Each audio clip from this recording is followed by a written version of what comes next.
Okay, let's talk about a massive philosophical clash that's happening right now in the world of venture capital. Have you ever wondered why so many heavily funded startups just completely crash and burn, leaving absolute wreckage behind, while a very rare few manage to achieve total sovereignty over what they build? Well, in this explainer, we're going to explore this stark dichotomy in how new companies are funded. And honestly, we are uncovering the deep, kind of wild mathematical architecture needed to secure true creator sovereignty. We're essentially bridging the gap between macro VC economics and micro database logic. It's a fascinating journey, so let's get right into it. Okay, let's dive into this. Here is our roadmap for today. We'll start with the VC casino versus the Vineyard, look at the corporate capture crisis, dig into Seed Tree DB's unified architecture, examine its protective legal shell, and finally, bring it all together with the VC publishing house model. Section 1. The VC Casino versus the Vineyard. Just look at this quote. They don't really care if the horse is killed as long as there is one winning. I mean, wow, right? This brutal analogy straight from our sources perfectly captures the harsh reality of the old venture capital system. It literally treats founders like disposable lottery tickets. The entire focus is purely on throwing capital at rapid, unnatural scale just to artificially inflate user metrics. And it completely ignores the immense collateral damage left behind. You know, the burned-out founders, the lost jobs, the wasted innovation, when those companies inevitably crash.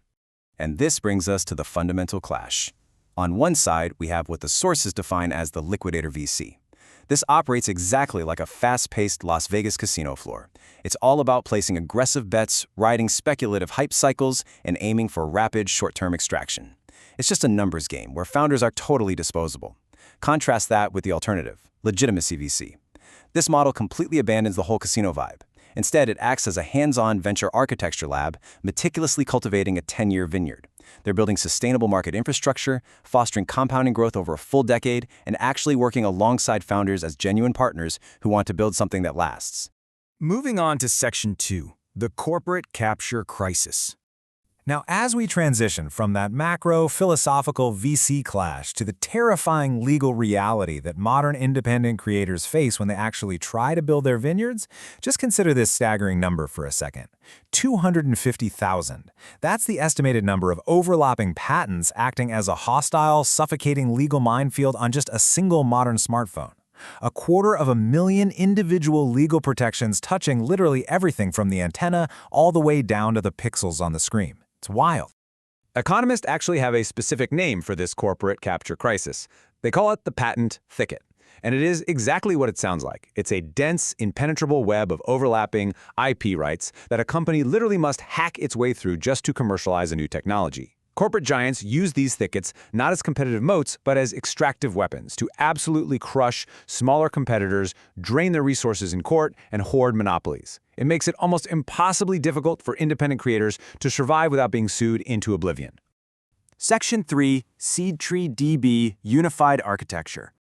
This is where we pivot from the massive macro legal problem down into the literal digital architecture to see exactly how we solve this crisis right at the root hardware level. Because standard enterprise software has a fundamental flaw. It aggressively divides things.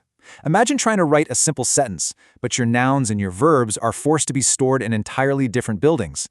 That separation causes massive namespace collisions. Now, what's really interesting about this is that SeedTreeDB is an architectural breakthrough that completely solves this. It uses a JSON-like tree structure to unify static data, our nouns, and active computing logic, our verbs, putting them right next to each other into single, seamless nodes within the application runtime. To maintain perfect order, SeedTreeDB uses what's called a syn-kernel function. I want you to think of this as an uncompromising, strict, logical bouncer standing at the door of your database, evaluating the thesis, antithesis, and synthesis. So, step 1, the bouncer checks if the specific database space is empty. Step 2, if it is empty, it seamlessly synthesizes the new data directly into that open slot. But step 3 is the kicker. If data already exists in that spot, the bouncer violently rejects the conflicting input, no entry. This strict, deterministic elegance completely prevents accidental overwrites and eliminates the chaotic mess you usually see in traditional programming. All right, Section 4, the protective legal shell. Let's snap back out from that microscopic, highly deterministic database logic to the macro legal impact. Because the most brilliant part of this architecture is how this tech actually protects the human founder out in the real world. We're seeing a complete inversion of how intellectual property is used. Under the old system, traditional extractive patents act as aggressive weapons. They are the tools of the patent thicket, wielded by corporate giants to crush the little guy. But SeedTreeDB flips this dynamic completely on its head. Instead of an extractive weapon, the inventor legally engineered this patent to act as a protective shell. It functions as a good shepherd, legally anchoring the technical architecture and actively shielding the open-source ecosystem, keeping it completely safe from corporate lock-in and hostile takeovers. It manages this protection by acting as a copyleft poison pill. This leverages strict network boundaries. What this basically means is that if a massive closed AI corporation tries to steal this open source code to secretly ingest it and mine its data without permission, they legally breach the license. And as a result, they are legally forced to open source their own proprietary tech in return. It's a brilliant mechanism that completely aligns incentives, guaranteeing true, unshakable creator sovereignty. And that brings us to Section 5, the VC Publishing House. Let's bring this all together. We are going to synthesize the deterministic database technology, the protective patent law, and the legitimacy venture capital model into one final unified economic ecosystem. To reimagine open-source economics, SeedTreeDB builds on a model we already know works beautifully, the music publishing royalty model. In the music industry, radio airplay remains completely free for public listeners. You turn on the radio, you hear a song, but the actual songwriters still get compensated through back-end royalty pools for high-volume commercial use. SeedTreeDB uses this exact same proven mechanism for open-source software. And this brilliantly illustrates the paradigm shift. Proprietary software forces high costs, relies on captive authors, and keeps code closed as a trade secret. Standard open source fixes the cost issue, but it leaves authors struggling to monetize with very weak, open, and vulnerable copyright disclaimers.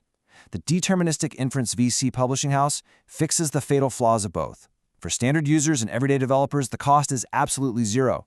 But if a massive corporation deploys that software into a high-volume commercial revenue engine, the legally engineered patent enforces commercial royalties. It creates a legally shielded commons that finally pays the creators. I really want to emphasize this final, memorable quote from the inventor of the SeedTreeDB architecture. Author opt-in for revenue, consumer zero cost. It perfectly proves that the digital commons can remain entirely free for us to learn from and build upon, while absolutely guaranteeing that creators are strictly compensated for massive commercial deployment.